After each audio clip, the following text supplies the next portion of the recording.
big reasons or key factors that food plots fail? Like things that you see, you probably see a lot of stuff. Are there some key ones of those that just you see people doing all the time, or major ones that cause failure? So one step that I'm finding more and more, and this was something I struggled with back in the day, and food plots can be time consuming. So a lot of people will go out and one night they'll turn the dirt over with a disc or a rototiller and come back and they want to do something with it in a day or two. Um, well, what happens when you turn that dirt, as I like to explain it, you're evaporating all the moisture out of that dirt if you don't pack it back down. So it's like if you take two ice cubes and you set them on the counter and you smash one ice cube, that ice cube you smash is going to evaporate way faster than that solid ice cube. That's what you're doing to your dirt when you turn it and you don't pack it back down. You're allowing all that moisture to evaporate out of that dirt, and it'll turn to a silt, or it'll turn into some real hard clumpy mess that won't cover the seed real well. um, so now you've just really killed your germination rate because you don't have any of that moisture to start the seed, the important part of it. So I find a lot of times that people aren't packing their dirt right away. I actually drag my tiller right behind my cultipacker right behind my tiller while I'm tilling. So I'm packing the dirt right back down immediately, trapping all that moisture in there. So that way when I go to seed it, it'll help that germination rate because it'll already have the moisture to help. Um, I find that's one of the biggest things people Hmm.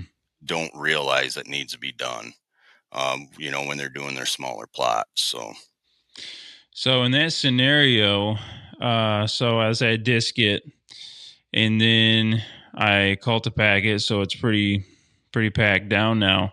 As far as seeding, so now you need to get the seed. Let's say it's not just clover or something that maybe just needs contact. I need to get that down in there. So what would you use to do that? Would you just re like how would you break apart the soil then, or get that, I guess, depth of for the seeds in the yeah, soil? so a harrow drag works good. A chain link fence in a situation like that with a large seed. As you pointed out a little bit there, the smaller seed doesn't need to be buried; just needs to be pressed into the dirt, make solid Right. contact with a firm seed bed. Like soybeans and corn, anything that needs to be under the dirt. What I like to do is I like to turn the dirt with a rototiller.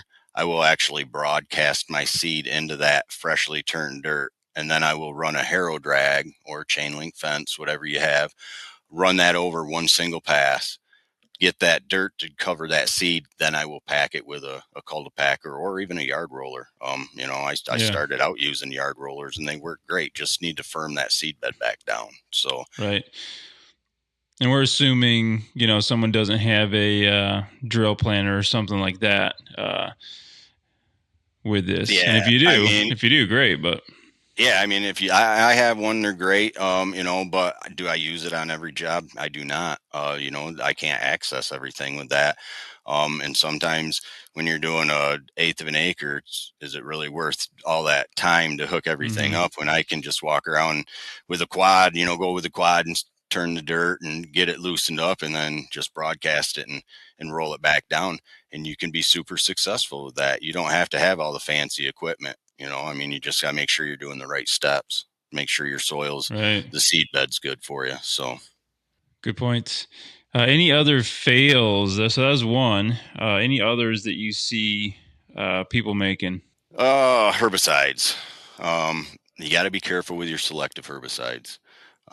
Some of them leave a residual in the soil, like IMOX is a very popular herbicide that I like to use on clovers. It kills everything but clover, chicory, and alfalfa. It's ideal, but say you're going to terminate that clover patch the following year, IMOX will leave a residual in the soil that won't allow you to grow brassicas for anywhere from 9 to 18 months. Um, so that's something you got to be very careful with if you're going to be using selective herbicides. Read the label, figure out what you're going to do. Make sure what your plan is for the next couple of years, so that way you're not devastating your next season's plant.